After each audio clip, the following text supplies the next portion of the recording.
이 시간에는 다 같이 하나님 말씀 함께 봉독하는 시간 갖겠습니다. 모두 일어나셔서 데살로니가 전서 3장 1절에서 8절 말씀 함께 교독하겠습니다. 제가 먼저 1절을 읽고요. 8절은 모두 다 같이 읽도록 하겠습니다.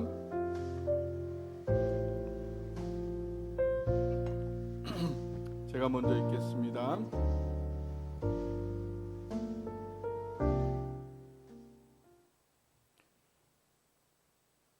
이러므로 우리가 참다 뭐죠?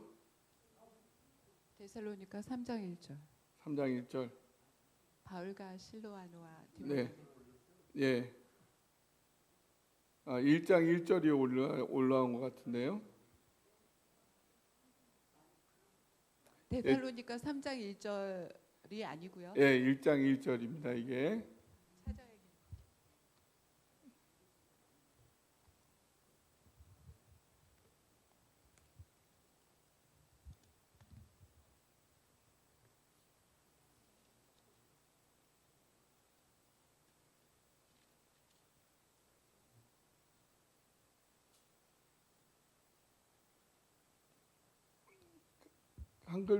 한글만 올려줄 수 있어요?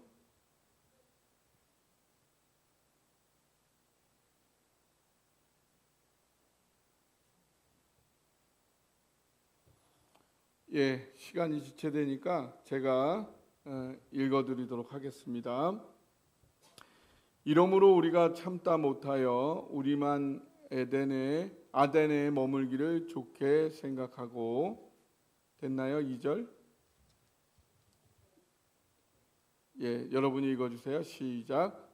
우리 형제 곧 그리스도의 복음을 전하는 하나님의 일꾼인 디모데를 보내노니 이는 너희를 굳건하게 하고 너희 믿음에 대하여 위로함으로 아무도 이 여러 환난 중에 흔들리지 않게 하려 함이라. 우리가 이것을 위하여 세움 받은 줄을 너희가 친히 알리라. 예, 시작. 우리가 너희와 함께 있을 때 장차 받을 환난을 너희에게 미리 말하였는데 과연 그렇게 된 것을 너희가 아느니라. 이러므로 나도 참다 못하여 너희 믿음을 알기 위하여 그를 보내었노니 이는 혹 시험하는 자가 너희를 시험하여 우리 수고를 헛되게 할까 함이니.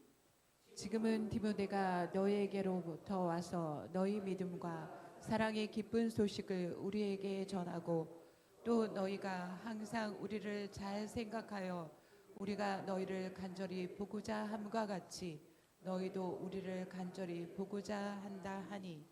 이러므로 형제들아, 우리가 모든 궁핍과 환난 가운데서 너희 믿음으로 말미암아 너희에게 위로를 받았노라.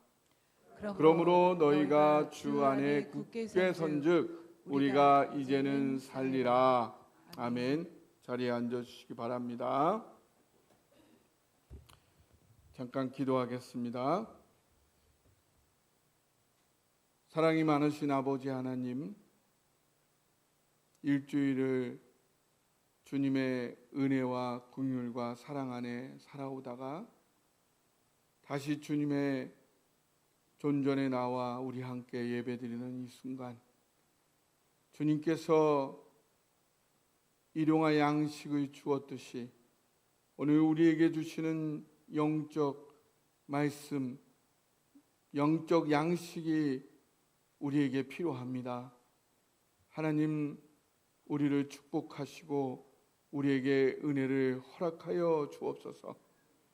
한 사람도 그냥 돌아가지 않게 하시고 반드시 주님의 말씀의 축복을, 영적 양식을 받아 돌아가는 이 예배 시간 되도록 성령이여 강력히 역사하여 주옵소서. 여기 서 있는 부족한 자의, 너무나 부족한 인간의 모습 다 가리워 주옵시고 오로지 주님이 친히 말씀하여 주옵소서. 이 시간을 주님께 온전히 맡기며 우리 주님 예수 그리스도의 이름으로 기도하옵나이다. 아멘. 예, 오늘 말씀을 보면 우리가 발견하는 첫 번째 사실이 하나 있습니다. 그건 뭐냐면 성도를 시험하는 자가 있다. 성도를 시험하는 자가 있다는 사실을 우리는 분명하게 인지해야 된다는 것입니다. 5절에 보면 이렇게 나와 있죠.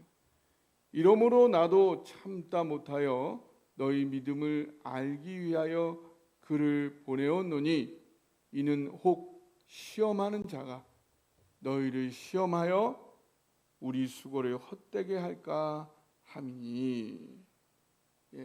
바로 우리를 시험하는 자가 우리와 함께 존재하며 우리를 막고 방해하고 있다는 것입니다. 성도는 어떤 사람들의 성도? 여러분들이 성도지요. 거룩한 하나님의 백성들, 하나님의 자녀들. 영적인 관점에서 이 사람들은 어떤 사람들이에요? 여러분이 이 세상을 살아가는 목적이 있습니다. 성경에 나오는 하나님 나라에서 부여한 여러분의 이 세상을 살아가는 삶의 목적이 뭡니까? 그것은 복음을 전하기 위해서입니다. 하나님의 사랑을 한 사람이라도 더 알려서 그 사람이 구원받게 하기 위하여 여러분이 이 삶을 살아가고 있는 거예요. 그래서 모든 사람이 다 예수님을 알고 듣고 구원받을 사람 구원받으면 사탄은 어떻게 돼요? 지옥에 가는 거죠.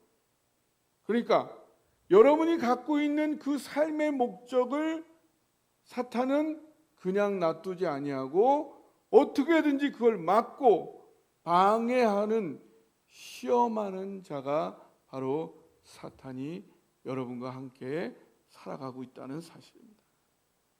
이거를 분명하게 인식하셔야 돼요. 그래서 이 부분을 분명히 인식하지 못하고 나태하게 되면 어떻게 되느냐? 하나님 나라를 위한 우리의 모든 수고, 여러분의 인생이 헛되게 날아가 버린다. 여러분은 힘들게 애써서 한평생을 살았을지 모르지만 그 인생이 헛되져 버린다는 것입니다.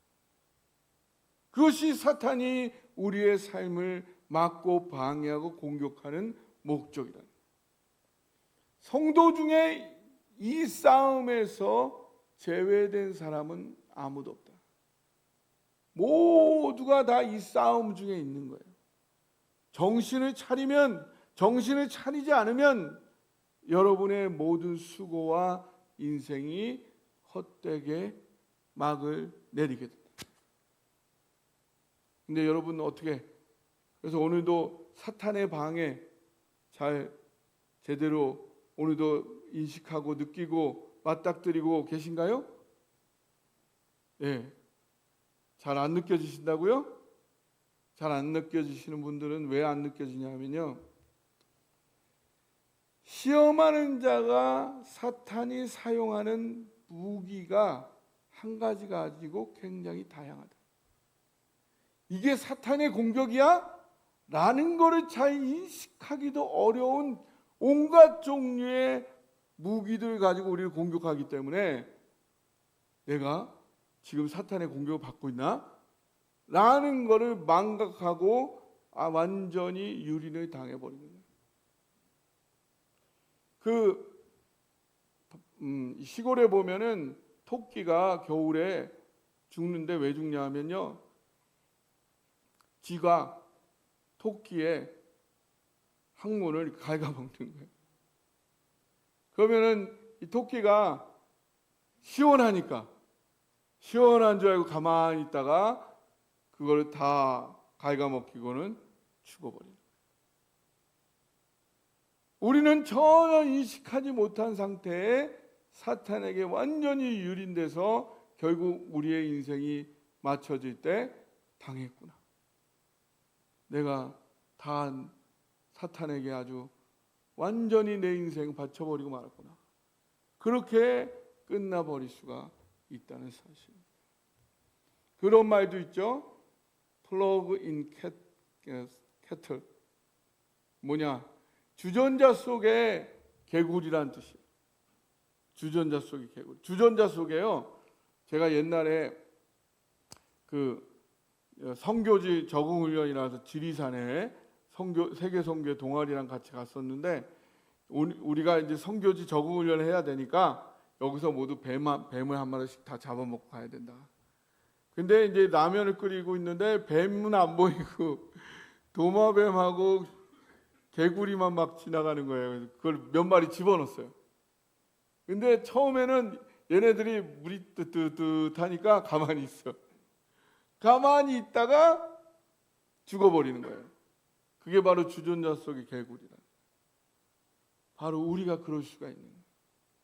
전혀 인식 못하고 있다가 그냥 인생 다 바쳐버리는 거예요. 오늘 3절에 보니까 아무도 이 여러 환난 중에 흔들리지 않게 하려 합니다. 우리가 이것을 위하여 세움 받은 줄을 너희가 친히 알리라. 예, 이 바울과 실라와 디모데는 큰 환난으로 공격을 했어요. 고난과 환난으로. 그리고 그 환난을 복음으로 인한 고난과 환난을 받기 위해서 우리 성도들이 세움 받았다. 우리는 그런 환난과 고난이 이들만큼 없을지 몰라도 여전히 동일한 사탄의 교묘한 공격 중에 우리도 있다는 거예요. 성도가 되었다는 것은 그 공격에 노출된다는 얘기와 같은 얘기라는 것입니다. 그래서 사도 바울이 4절에 보니까 우리가 너희와 함께 있을 때 장차 받을 환난을 너희에게 미리 말하였지 않느냐. 바로 여러분들에게 분명히 사탄의 공격이 있다는 것을 사도 바울이 지금도 여러분이 알기를 간절히 원하고 있다는 사실입니다. 그러면 이 사탄의 사용하는 공격 무기들이 다양한데 다 얘기할 수 없지만 몇 가지만 얘기를 하자면, 첫 번째, 오늘 바울과 복음의 이 일꾼들이 받았던 공격이 뭐예요? 고난과 환난. 때로는 여러분이 복음을 믿는다는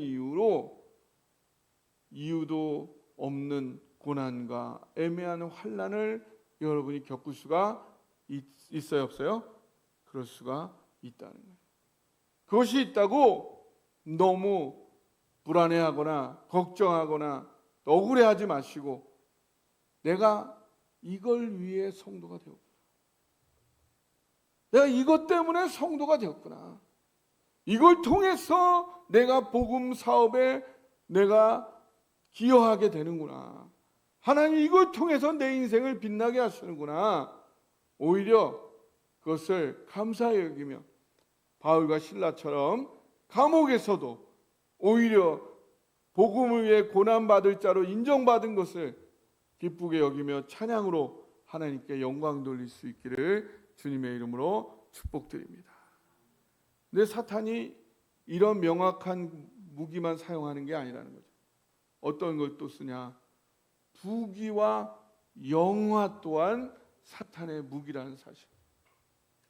부귀와 영화가 사탄의 무기예요. 왜 그럴까요? 부귀와 영화로 인해서 그 부귀와 영화가 하나님보다 더 크게 돼버려요. 거기에 먹혀버리는 거예요. 어느 날 갑자기 내가 부자가 돼보세요. 갑자기 사업이 돼 내가 부자가 돼버리면은 그 부자가 된 사실이, 거기서 쏟아져 들어온 그 재물이 하나님이 돼버려요. 하나님 다 잃어버리고 그거에 묶여서 그걸 벌벌 떨면서 그걸 쫓아가다가 평생을 다 날려버리는 거예요. 이런 축복 원하십니까?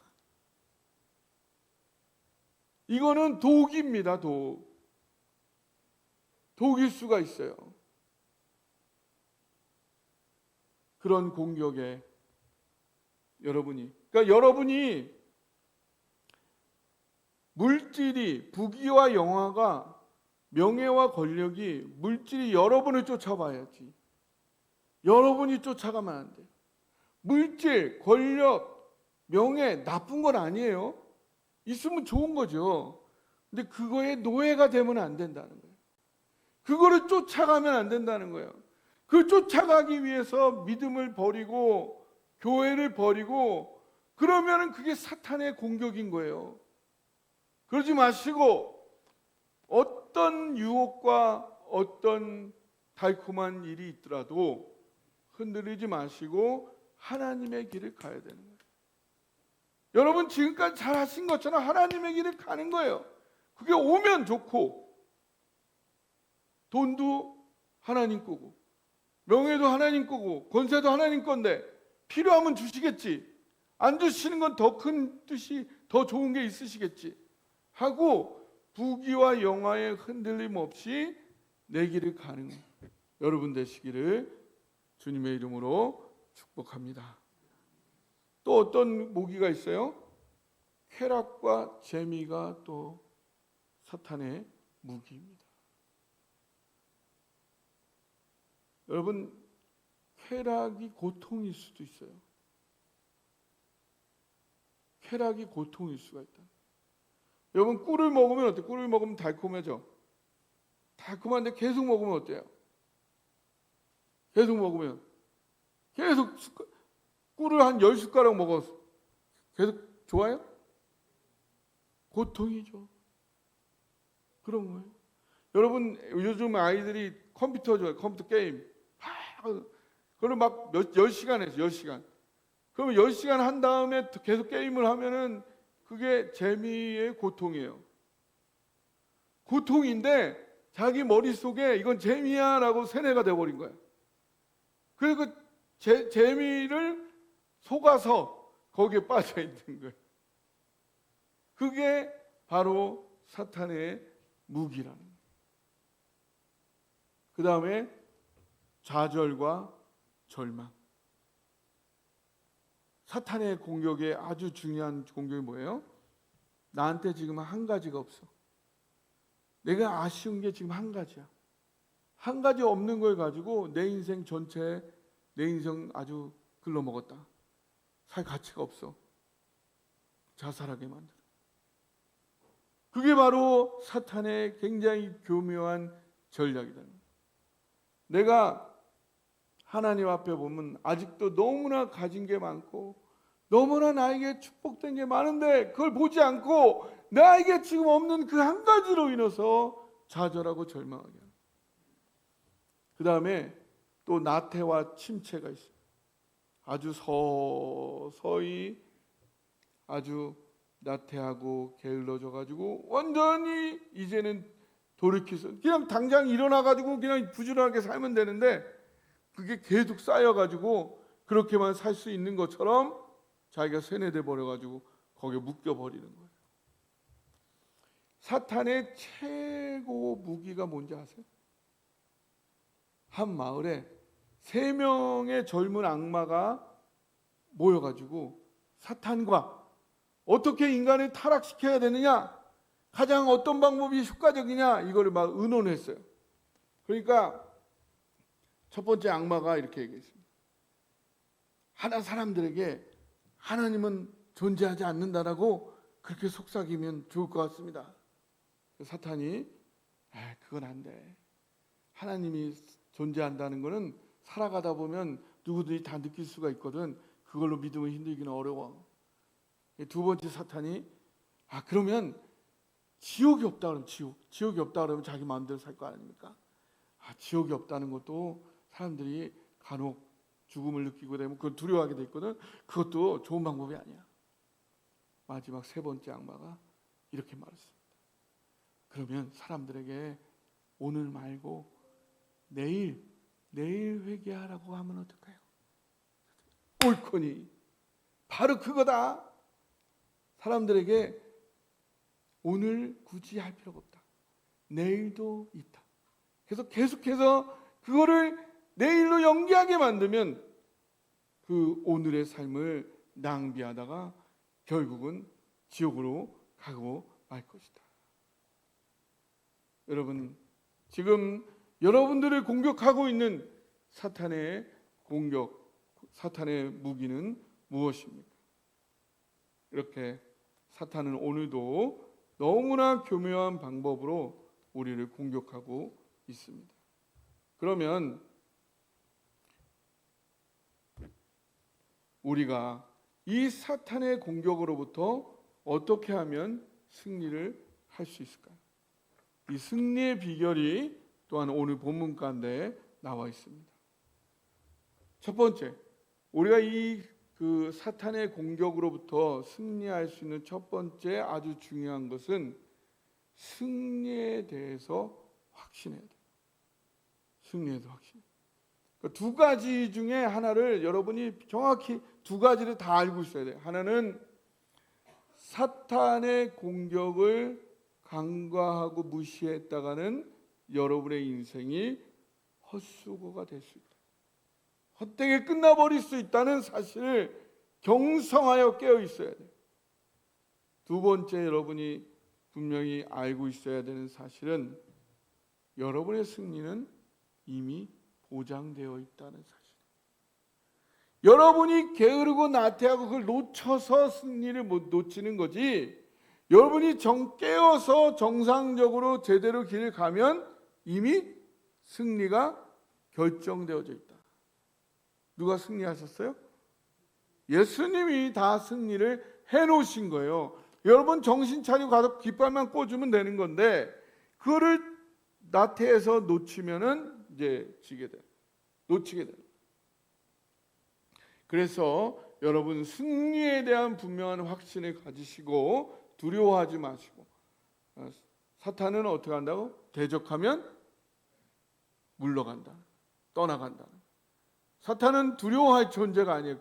깨어서 정확히 인식해야 될 존재지 두려워할 존재는 아니라는 사실입니다. 또한 그런데 이런 계속적인 승리를 이루어가기 위해서 필요한 또 하나의 사실은, 따라해 보세요. 모여서 나누고 힘을 모아야 승리한다. 예. 우리는 모여야 되는 사람.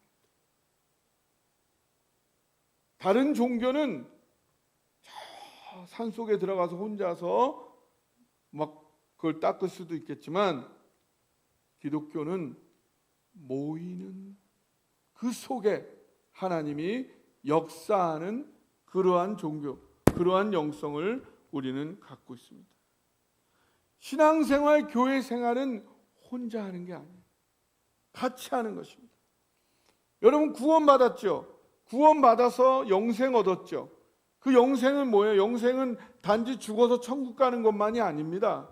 그게 아니라 하나님과 동행하는 삶이 영생이에요.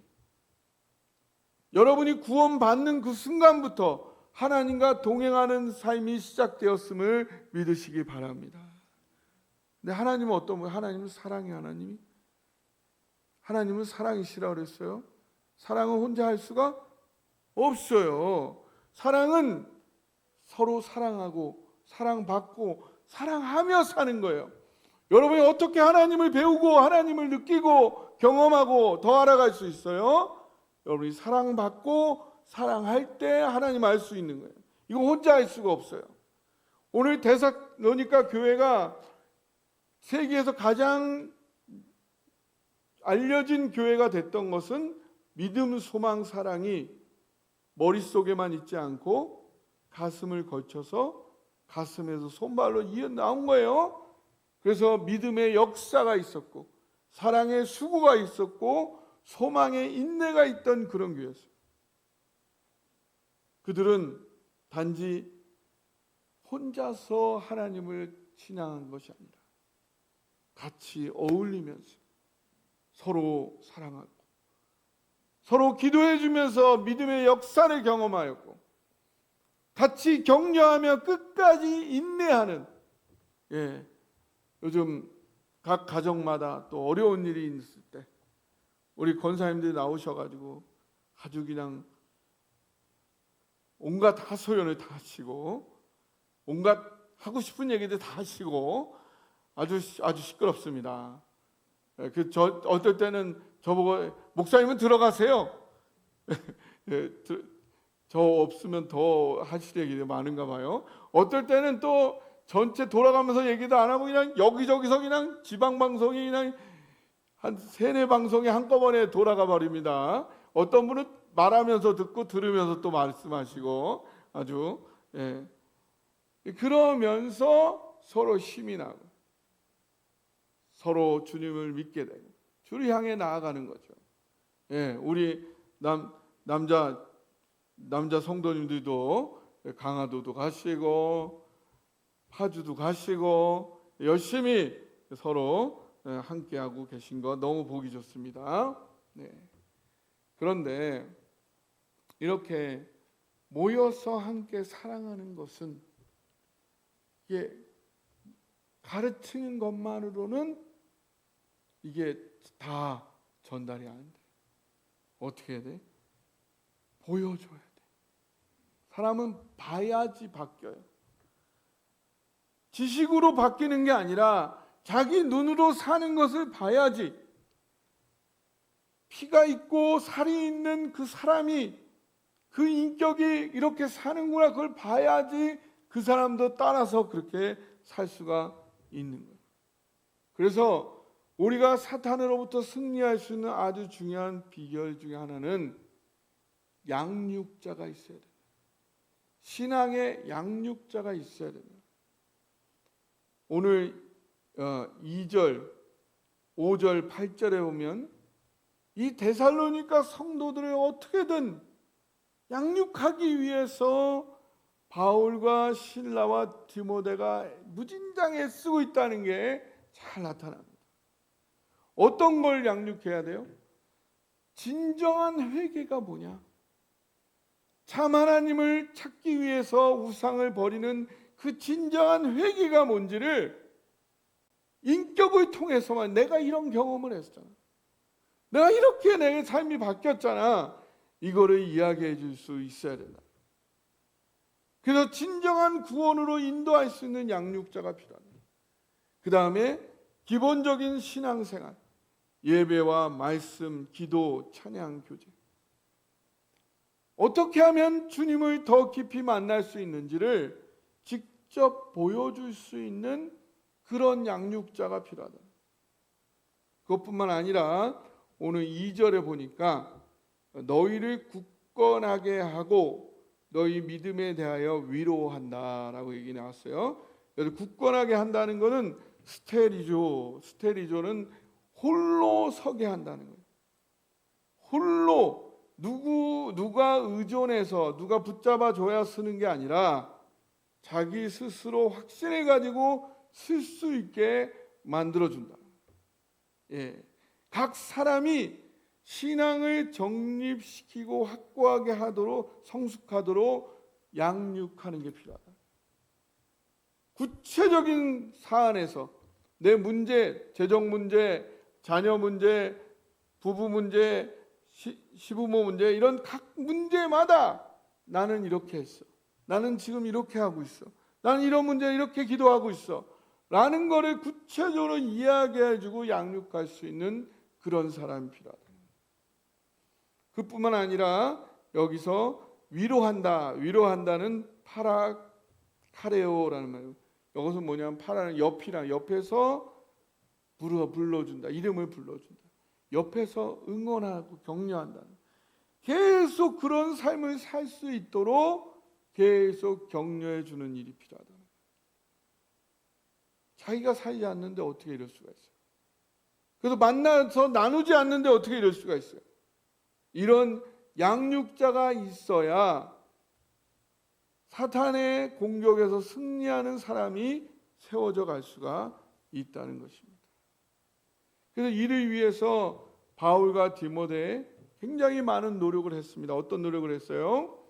이 성경 사도행전에 보면 그런 얘기들이 나오는데 일단 바울이 유대인의 핍박으로 인해서 데살로니가를 나왔어요.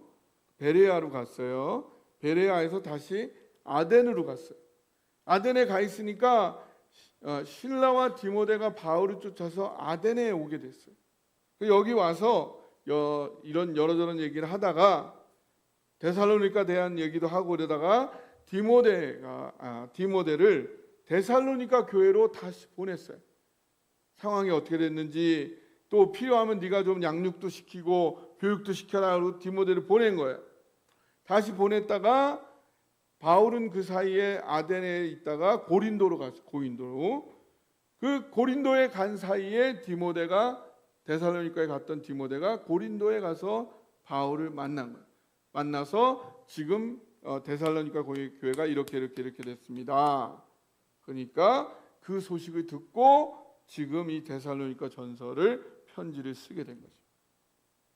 그러니까 바울의 마음 속에는 데살로니가 교회가 떠난 적이 없었어요.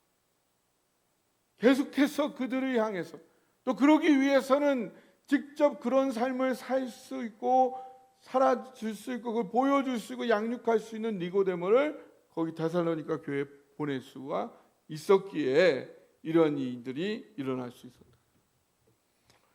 그러면 우리가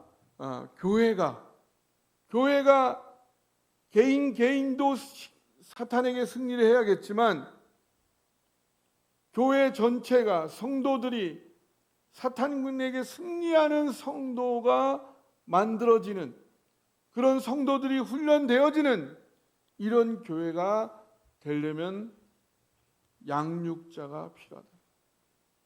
양육자가 많을수록 좋다. 양육자가 많을수록 그 교회는 강력한 교회가 된다. 근데 그것을 가르치는 것만으로 안 돼.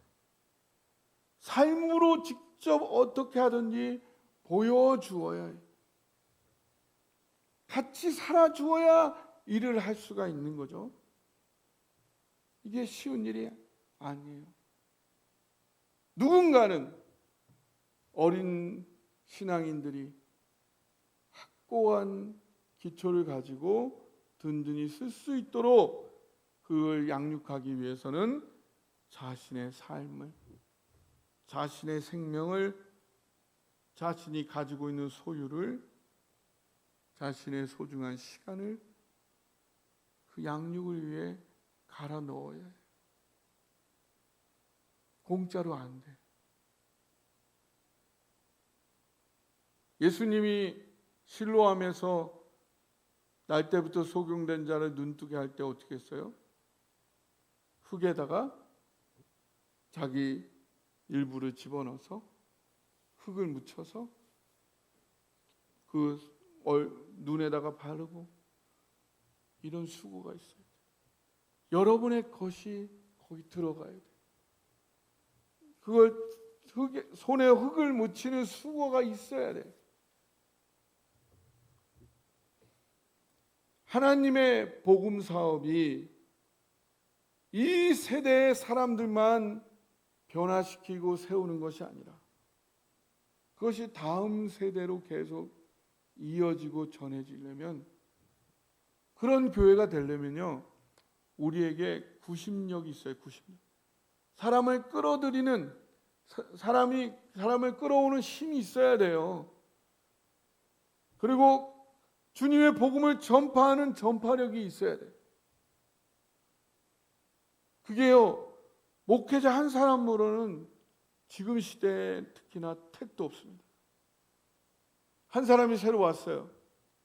그 한 사람을 목사 혼자 연락하면은 효과가 있겠어요? 여러 사람이 연락하면 효과가 있겠어요? 같이 해야 돼요. 목사님이 연락하면은 목사님이니까 연락하겠지. 목사님이 교회 나오라고 연락하겠지.